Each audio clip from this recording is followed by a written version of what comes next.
Live from Downing Street as a tumultuous piece of news dropped yesterday afternoon. Yes, the Prime Minister, his wife and the Chancellor of the Exchequer all issued with fixed penalty notice orders relating to an event on the 19th of June 2020.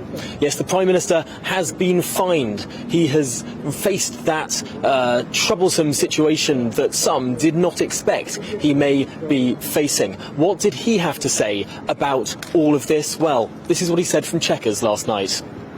Today I've received a fixed penalty notice from the Metropolitan Police relating to an event in Downing Street on the 19th of June 2020. And let me say immediately that I've paid the fine and I once again offer a full apology. And in a spirit of openness and humility, I want to be completely clear about what happened on that date. My day began shortly after 7 a.m. and I chaired 8 meetings in Number 10, including the Cabinet Committee deciding COVID strategy. I visited a school in Hemel Hempstead, which took me out of Downing Street for over 4 hours. And amongst all these engagements, on a day that happened to be my birthday, there was a brief gathering in the Cabinet room shortly after 2 p.m, lasting for less than 10 minutes, during which people I work with kindly passed on their good wishes. And I have to say, in all frankness, at that time, it did not occur to me that this might have been a breach of the rules. But of course, the police have found otherwise, and I fully respect the outcome of their investigation. I understand the anger that many will feel that I myself fell short when it came to observing the very rules which the government I lead had introduced to protect the public, and I accept in all sincerity that people had the right to expect better, and now I feel an even greater sense of obligation to deliver on the priorities of the British people, strengthening our economy, creating jobs and opportunity, levelling up across the whole of the United Kingdom, now of course ensuring that Putin fails in Ukraine and easing the burden on hard-working families caused by higher energy prices. I will take that forward, that task, with due humility, but with maximum determination to fulfil my duty and do what is best for the country I serve. Thanks very much. A defiant Prime Minister there, speaking with some regret from Chequers last night. Let's listen now to the view from the other side of the benches of the House of Commons. Lloyd Russell-Moyle is the Labour Member of Parliament for Brighton Kempton, and I'm delighted to say can join us now live on the briefing. Lloyd Russell-Moyle, welcome to the programme. First of all, the Prime Minister there in that statement said at the time it did not occur to him that this event could have been in breach of the rules. He was telling the truth, wasn't he? Well, he quite well could be telling the truth, and I'm not saying now that he's not. But when it was pointed out to him, numerous times, he continued to deny that these events had even happened. When it was pointed out to him that there were breaches of the rules in Parliament, he continued to deny.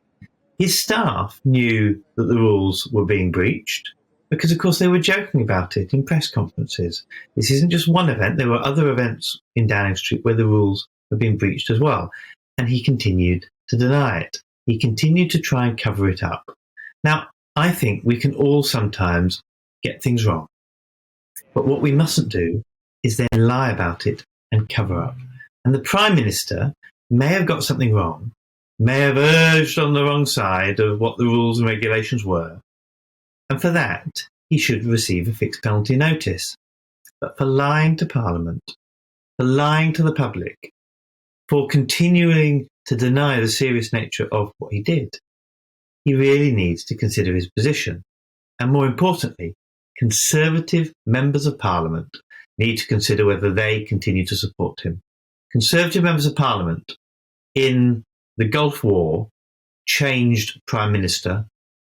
In the Second World War, changed Prime Minister. In the Crimean War, changed Prime Minister. In fact, in many times of national crisis, the Conservative Party have done the right thing.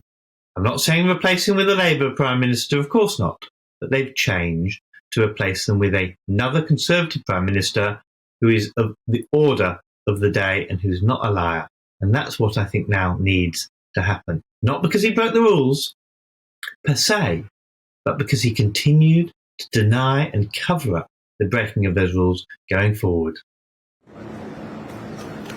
Well, this seems to be an incredibly important distinction, and I'm glad it's one that you have made today on this programme, because as far as this particular event, the one for which the Prime Minister and the Chancellor and the Prime Minister's wife have received a fixed penalty notice order for, this particular event, the people in the building behind me now, in number 10 Downing Street, they seemed to genuinely believe at the time that this event was within the rules.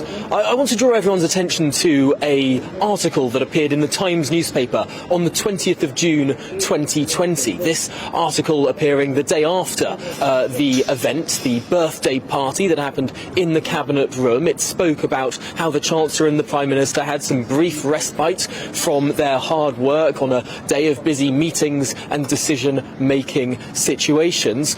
People watching on television can see this article on the screen now, dated back in 2020, revealing the fact of this party. Now, the journalists who wrote about this story didn't see it as a rule-breaking event. Those who read that newspaper at the time didn't see it as a rule-breaking event. And the people who briefed it out from Downing Street clearly didn't see it as a rule-breaking event. So, on this particular issue, was number 10 not telling the truth? Was the Prime Minister not telling the truth? That he genuinely did not think it was a rule-breaking event? Well, he wasn't telling the truth once it had been pointed out to him that it was a rule-breaking event, because clearly it was. Now, at that very moment, in that very second, did the Prime Minister think, I'm going to break the rules and have a birthday cake? I can't speak for what was in the Prime Minister's mind at that moment. I also can't speak for what was in the mind of all those readers who read the article, some of whom may have thought that it was a rule-breaking event.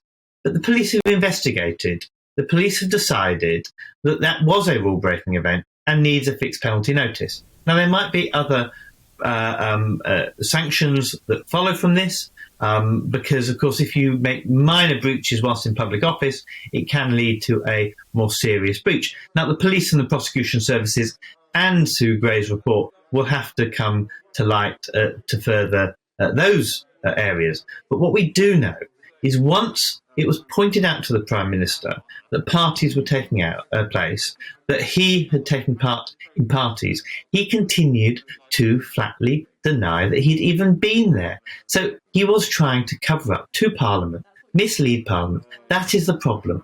If he had come clean at the beginning, when it was pointed out, when his staff were joking about it being against the rules, so they clearly did know that things against the rules were happening in 10 Downing Street, and he had it pointed out to him, and he continued to deny it.